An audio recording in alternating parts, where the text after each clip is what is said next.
I've been to Reno, Chicago, Fargo, Minnesota, Buffalo, Toronto, Winslow, Sarasota, Wichita, Tulsa. I started riding the buses in 1955 in Torrance. So, and I've been on quite a number of incarnations of the bus. You can jump on the bus in Torrance and go to Los Angeles for very little money. You can catch the bus any number of places.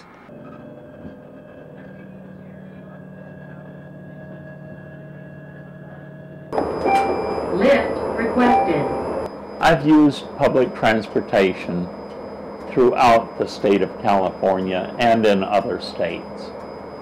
Public transportation has gotten me out to the beach, out to theater. I've gotten to fairs, to the county fairs. I've gone as far as San Bernardino to Venice, or even if I'm in a foreign city, I like to use public transport. These are the faces of Torrance Transit, a municipally operated bus service that carries more than 4.7 million riders per year at just under 22 million passenger miles. For 20 hours a day, you can ride the bright red and white to destinations on its 8 fixed routes throughout Torrance and its neighboring cities, including Carson, Gardena, Redondo Beach, and Hawthorne. You can also catch regional connections to Long Beach, Los Angeles, the Metro Blue Line Artesia Station, and LAX. It can actually do a lot for you, but you have to make sure to plot your route in advance. City Council member Cliff Newmark is chair of the city's Transportation Committee.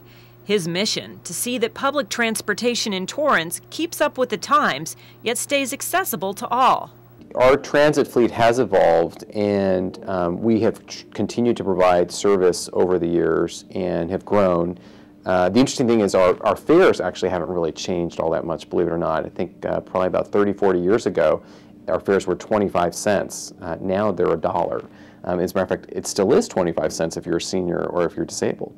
In spite of its efficient present, the Torrance Transit of the past wasn't always such a well-oiled machine. Our transit system really started years ago, 70 years ago. It was a ragtag operation. It was very small and didn't really have a home in the city. Torrance Transit's official birth date is January 25, 1940. Back then, the Pacific Electric Railway, known as the Red Car, was one of the primary means of transportation for city residents. It carried workers employed by the city's thriving oil industry in and out of town. In 1938, the PE Railway filed an application with the California Railway Commission to abandon its Torrance to San Pedro line. Despite the city's protests, the application was granted, allowing PE Railway to abandon service within 1 year. Asbury Rapid Transit System, known as ARTS, stepped in to fill the service breach. In January of 1940, it temporarily began running a free service from downtown to San Pedro and downtown LA in anticipation of a quick approval to officially begin service from Torrance. That approval never came, so ARTS agreed to lease the 3 BC Mac buses it had been using for Torrance service to the city. The city's application to operate its own municipal bus line was finally approved on August 5, 1941. The fleet has changed both in terms of its routes, its destinations. Certainly the buses themselves have changed over the years. No one knows this better than Torrance Transit Supervisor Melanie Hearns, who started as a bus operator in 1982, driving a heavy diesel bus like this one. When I got ready to make a turn into Fashion Square or anywhere was a tight turn, you would actually have to stand up and pull the wheel real hard and put a lot of muscle into it because there was no power steering. And on a hot day in the summertime, it's about 80 or 90, sweat would be rolling down your face because we didn't have any AC at all. And as retired bus operator Bob Madrigal affirms, public transit was a bit more challenging for riders as well. The old buses were a little bit more difficult due to the fact that they all have steps on the side of the bus. And it's a lot more difficult especially for the older people to get on. In the early 1990s, passage of the Americans with Disabilities Act, or ADA, mandated that all diesel buses provide wheelchair access. This brought a more modernized fleet of red and white diesel buses. Accessibility advocate Ben Rockwell has ridden Torrance Transit for the past 30 years. He now relies on public transportation as his sole means of getting around. The Red and Whites have gotten Rockwell where he needs to go, but not without some challenges.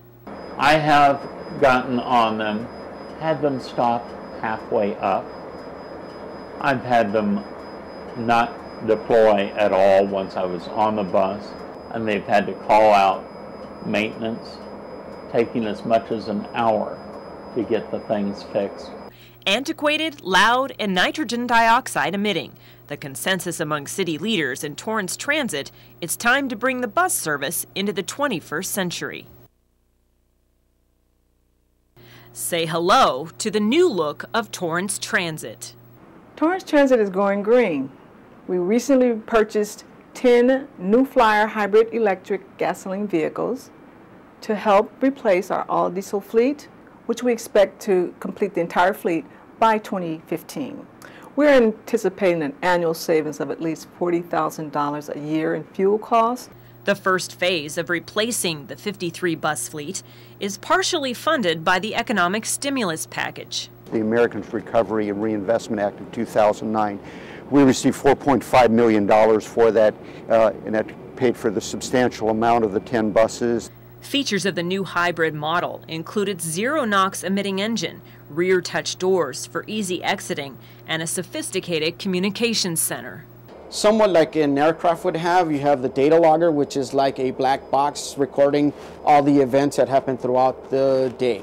Down here we have the digital recorder, which is announcing every stop in our transit system. Another highly anticipated change for Rockwell, the bus floor, which lowers to street level, and a hydraulic ramp that unfolds for easier access. I am extremely excited about the new ramps because of the safety, the speed of being able to get on, the speed of the securement of the wheelchairs. Now things can be done in a manner so that it might only take as much as 1 to 2 minutes. Other changes on the horizon, fully integrating Torrance Transit's new look. You're going to see different types of bus benches and trash receptacles, and you're also going to begin to see us transitioning as a part of the green program into some solar use. Riders can also look forward to a new Torrance Transit Center, proposed for this vacant lot on the corner of Crenshaw and Maricopa. It may one day serve as a stop for the Metro Green Line. The benefits of having a regional transit center is to help mitigate traffic congestion, reduce air pollution, to provide greater job access throughout the South Bay area, to afford our motorists a place where they can meet to participate in carpools and van pools, and also to aid our businesses in helping them transport their employees to and from the South Bay area. The overriding objective of Torrance Transit's big makeover is to attract new riders of all ages, specifically students like Bradley Tollison, who commute to and from school. I don't want to be sitting in traffic. I'd rather be doing my homework or just listening to music, relaxing on a bus. Tollison's passion for using public transportation led him to seek an internship at Torrance Transit. His pet project is putting Torrance Transit on the Google Transit map. The advantage is basically if you have an iPhone or a Palm Pre or an Android device, or even just if you're at home on your desktop or laptop, if you go to Google Maps, you can plan your trip. Good afternoon, Torrance Transit. Charmaine, may I help you? From its original headquarters to its modern-day home, the City Yard, the evolution of Torrance Transit has been one of steady progress. Progress that continues thanks to a dedicated team.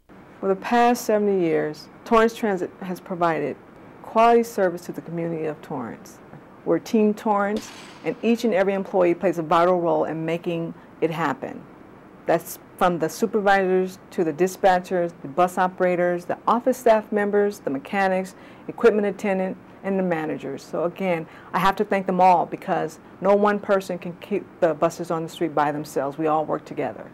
Colleen Farrell with the Centennial Oral History.